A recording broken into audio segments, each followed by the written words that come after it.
Misalnya adalah usia tua. Usia tua itu di atas 45 tahun kecenderungan untuk terkena kanker itu akan lebih besar. Faktor risiko apalagi yang tidak bisa kita cegah adalah jenis kelamin. Kejadian kanker paru pada laki-laki lebih besar dari angka kejadian paru dari perempuan.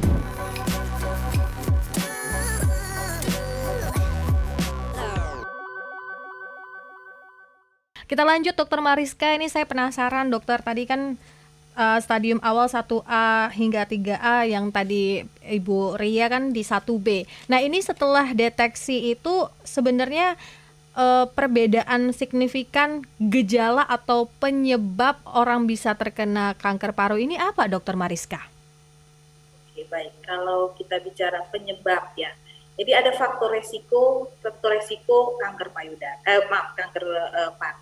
Jadi ada faktor resiko yang kita bisa cegah, ada faktor resiko yang tidak bisa kita cegah. Apa tuh faktor resiko yang tidak kita bisa cegah?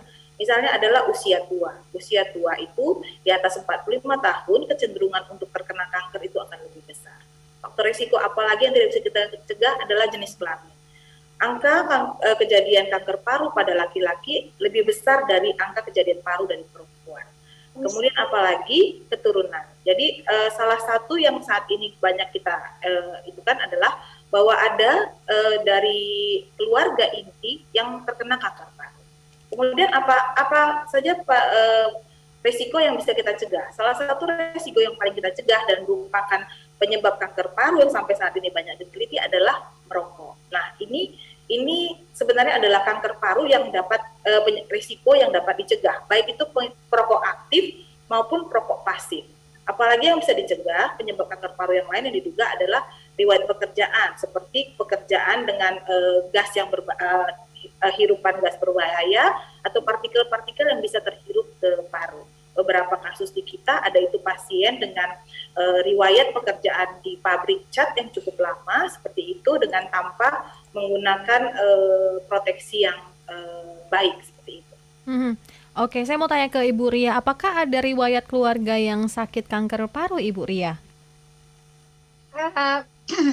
Saya informasikan bahwa kalau dari keluarga saya semuanya usianya panjang-panjang, nggak ada yang sakit kanker sama sekali.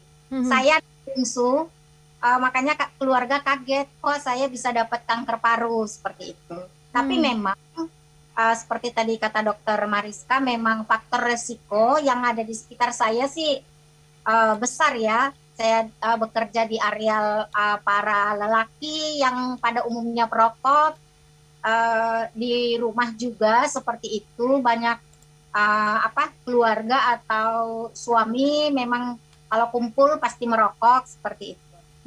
Tadi kan Ibu Ria juga cerita kalau yang dirasakan adalah batuk 4 tahun walaupun sempat hilang, timbul tanpa obat. Nah Dokter Mariska, sebenarnya gejala yang ditimbulkan kanker paru ini apa saja dokter?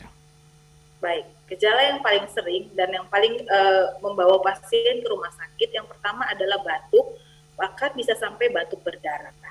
Kemudian gejala lain adalah sesak napas.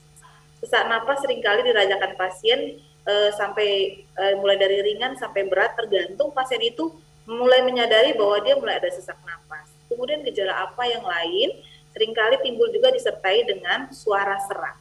Jadi salah satu gejala awal dari kanker paru adalah pasien itu suaranya serak karena penekanan pada persarafan yang pita suara. Kemudian apalagi bisa juga berat badan yang turun, kemudian badan rasa lemah seperti itu mulai gejala-gejala yang tidak terlalu khas seperti kehilangan selera makan. Kemudian ada juga gejala-gejala yang ditimbulkan oleh keluhan lain seperti sakit kepala apabila ada penyebaran kepala, nyeri di tulang apabila ada ada keluhan pada tulang.